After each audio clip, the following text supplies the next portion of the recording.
Do you think Yes. Converge is tanking at this point? Kasi ilan na yung laro nila, wala pa rin silang naipapanalo, which is very so un-them, di ba? So unconverge. Yes. Especially that Aldin Ayo, everybody knows, is a known winner, no? Di ba? He turns a lackluster team into gold. Very sensitive topic, Idol. But, their record shows 0-6, di ba? But there are also questions. You raise doubts on nag-tank pa sila. Because kung nag-tank sila, then why would you change imports midstream, di ba? Hindi bahal yung mag-replace ka ng import. Hindi, it's not cheap. And at the same time, tanking is an organizational decision. Decisional ng management yan. Yung mga players, it's hard to convince them. Tinanong ko yung isang kaibigan natin na nasa connected sa Converge. He insists na hindi daw sila nag-tanking. So, I'll take his word for it, Snow.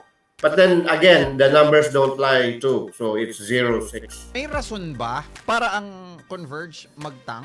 Nabasa ko yung top spin mo na ayaw na hindi interesado si Justine na mag-enter sa draft. Trying to tank becomes moot and academic, di ba? Kung yung inaasa mong player, wala na doon. But then again, posible din naman na, malayo pa naman. So many months have yet to pass before yung deadline ng application ng draft, di ba? So pwede pa naman, pwede pa naman papasok ulit si Justine. A team, especially Converge with its known ties to Justine, kung mag-tank man sila, yun ang purpose, di ba? Pero do you think it's worth it? Yes and no. Because Justine Baltazar is very good. No, because you're not sure kasi, does that game translate din sa PBA, di ba? Look at Stephen Holt. He's number 1 pick in the PBA. Anong nangyari ngayon? He's shooting 29% from the field, 19% from three-point range. Terra Firma has lost, I think, 2 in a row now after a rather good start. So, hindi guarantee. And then, kasi when an organization tanks, you intentionally lose nga, di ba? And then, the idea is to get that draft pick, pero walang guarantee. Tomorrow is never promised. That's the rationale behind it. So, I'm not sure. Pero ako, boss, kung ako yung tatanungin mo, is Converge tanking? Maybe yes, maybe no. Pero ang isang purpose ko kasi dito is, if ever Converge is tanking or talagang they are looking to lose games para makuha nila yung first pick, pwedeng may dahilan eh. Alam mo kung bakit, Boss Homer? Napagkakaisahan sila eh. Napagkakaisahan sila eh. Imagine, they have this player, for example, Justine Baltazar na alaga nung isa sa mga may-ari. Isa sa mga bosses, di ba, ng Converge. Di ba, kukunin ng iba. Ang sakit nun. Di ba? And, kung yung ibang mga teams, gusto nilang kunin si Justine Baltazar, kayang-kaya ho nila. Kasi ang dami ho nilang mga amuyong eh. Ang dami ho nilang, di ba, mga kaututang dilang ko po na, kunin mo, tapos bigay mo sa akin. Di ba? Hindi ho fair eh. Di ba yun yung nakakalungkot? Di ba, Boss Homer? Yes. Kung tutuusin nga po, napakabait na ng Converge eh. Why?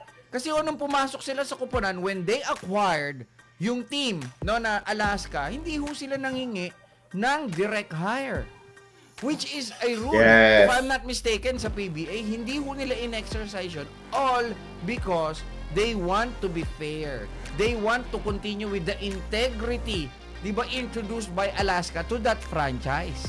Tapos ngayon, gusto mo nilang mag-appoint ng isang governor na pwedeng palaban, pwedeng katakutan, di ba, na 5 versus 1, kayang-kaya niya. Hindi ho pinapasok for some weird reasons na ayaw raw nilang maging political. Si Yenggio nga, tagal-tagal na nagko-coach. Ano yan eh? Di ba? Congressman yan. Vice governor pa. Yes. Players na like James Yap na in the city council, di ba? We had Magnolia team manager Alvin Patrimonio running for mayor. I think if you dig deeper, Snow, it all goes back to the problem in the PBA na walang player empowerment. Sana nga inano ng Converge yung direct hire, di ba? Kasi professional naman siya, no? He had played in Japan. So, he should be an international free agent.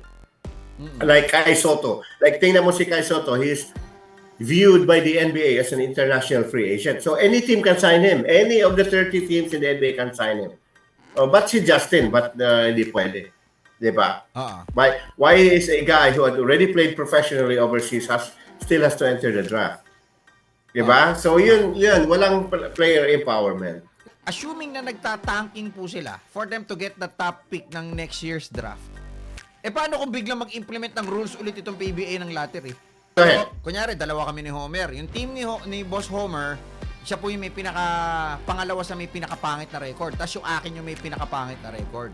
Magda-draft lottery po yan. Dati ginagawa sa PBA yan eh. Dalawa yung bola ko, kasi ako yung pinakapangit, si Boss Homer isa. Okay? So magla-lottery. So sa tatlong bola, dalawa yung akin, isa yung kay Boss Homer. So yung probability ko na mapunta sa akin yung first pick, malaki.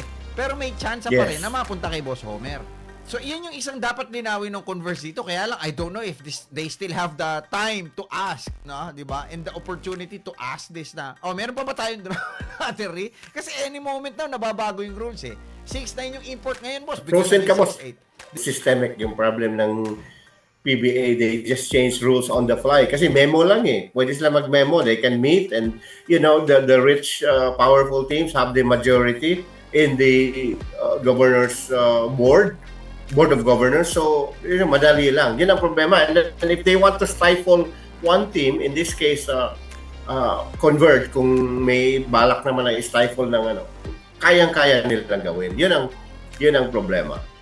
If and when confirmed na nagtatanking ang Converge, masama bang gawin ito? Yeah, there are two arguments here. One argument here is we want to lose now so that we can be winning in many years to come. But at the same time, in the spirit of sportsmanship and competitiveness, you have to win every game. There has to be a desire to win every game. Does it have to be obvious? Kasi sa FIBA nga, 'di ba? May isa tayong naging talo, 'di ba? Nung pala sa Asian Games pala, I'm sorry, 'di ba? 'Di ba? Yeah. It was for a good pairing, 'di ba? Do sa playoffs. Yeah. Diba, yes. There are some tactical strategies di ba, na sinasabi natin di ba, boss? I give you an examples, no? Okay. The tanking can be good. Tingnan mo yung San Antonio Spurs. Yes. They got Wembanyama. It's one of those things na you cannot legislate yung intent, di ba? Oo. Tama. Kasi, it's so hard to prove na nagtank sila. So yun. So I just hope marami tayong kaibigan sa Converge. I just hope whatever they're doing works out. May mga nagko-comment dito na kaya nagtatatalo yung Converge is because may exodus sila ng mga key players nila, di ba? Si Missy, who's playing well now with Ginebra and di ba, was the star of the team before he left, di ba? Binitawan nila ng walang kapalit, and then there's Jeron Teng, who's also a scorer. Sa tingin mo ba it's about time that Converge reassess yung kanilang management of players na kasi ako ang balita ko ito just between us girls, okay? O yung mga pages ho dyan na kokopya ng mga post namin, itag nyo naman ho kami. Yung Converge, boss, may ibang mga player daw. Hindi ko alam kung nakausap ng ibang mga koponan ang gusto daw umalis. Kasi ang dali dun Pag sinabi mo ayaw mo na, manghihingi ako ng malaking presyo, papakawalan ka na lang basta-basta. 'Di ba? Pero ikaw ba? Yeah. Kung ikaw ang tatanungin, dapat ba na ang Converge maging mahigpit this time sa mga players nila na who wants to opt out of the team? Yes, you have to exercise that. That is why those rights are in place, no, di ba? So, you can hold to it. Otherwise, gagawin kang stepping stone ng iba. They tend to abuse you, di ba? So, alam ko, mabait si Jacob, yung team manager. He once told me in an interview na I will never get in the way of a player kasi naghahanap buhay lang. But at the same time, kung ang isang player naghahanap buhay nga, but it's also sabotaging your franchise, then measures have to be taken for you. Yung tinatawag natin self-preservation. Diba? So yun lang. I agree with you wholeheartedly, Snow, na dapat like yung import, binigay lang nila for nothing. Diba? Yung si Miller. And then you have Ahan Missy. Knowing when there was clear intent na Ahan Missy was no longer interested, they could have just traded him, di ba, and get some assets in return. They chose to let him just walk away.